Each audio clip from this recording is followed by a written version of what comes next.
Welcome everyone. This topic will illustrate the basic workflow of building any model in Simcenter AIMSIM. Specifically, we will first look at the graphical user interface and the menus available in Simcenter AIMSIM, and then look at the 4 workflow modes required for modeling, simulation, and analysis of results. Simcenter AIMSIM menus reflect the process of using Simcenter AIMSIM for modeling a system, setting its different parameters, running a simulation, and finally, running different analyses of the results. Before jumping into the typical workflow in Simcenter AIMSIM, let's quickly look at the standard graphical user interface when first opening Simcenter AIMSIM and all the menus that are available. When opening Simcenter AIMSIM, a new blank system with an empty sketch will appear as the main window.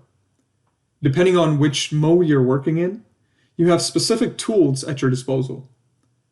Let's look at all the common menus and toolbars available on the main window. At the top of the screen, you have a menu bar. This gives you access to the main features of Simcenter AIMSIM. Next, there are various toolbars that display buttons corresponding to the main Simcenter AIMSIM features.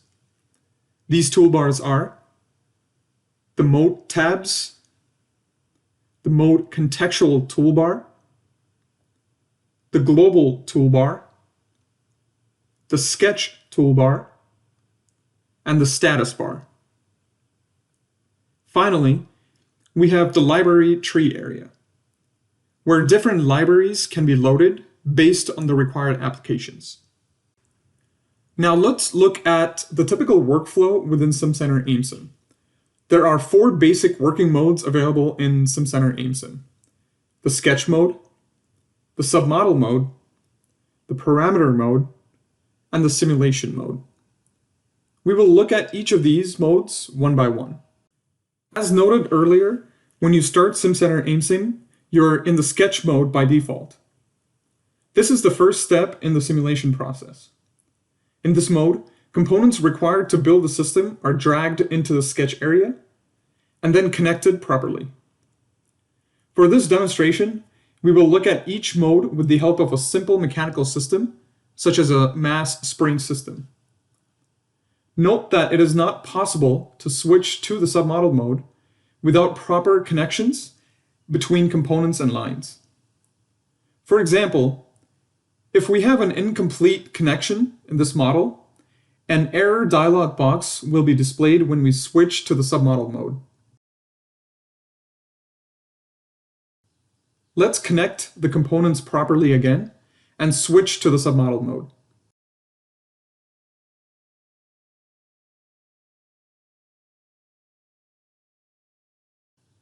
In submodel mode, you can select a submodel for each component by double-clicking the component.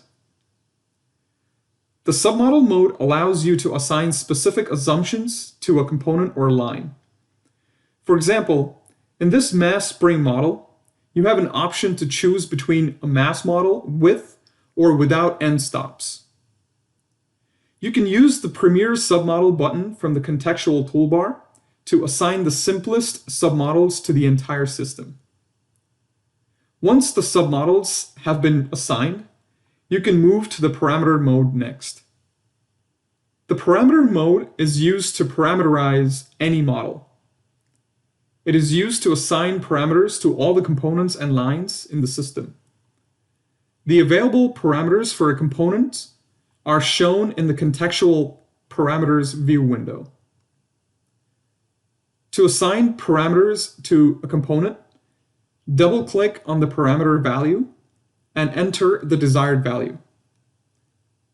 Let's enter values for our mass spring model.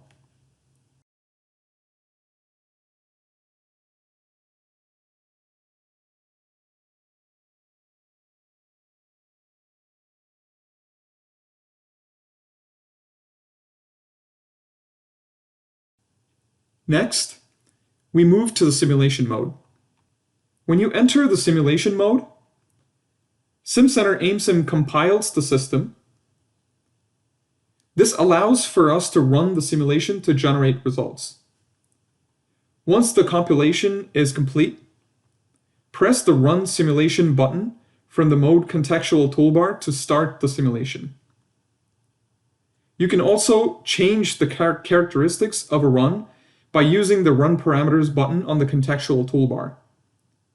The display comprises of various numerical values you can change using the tabs. By default, the options are set to the most commonly used values.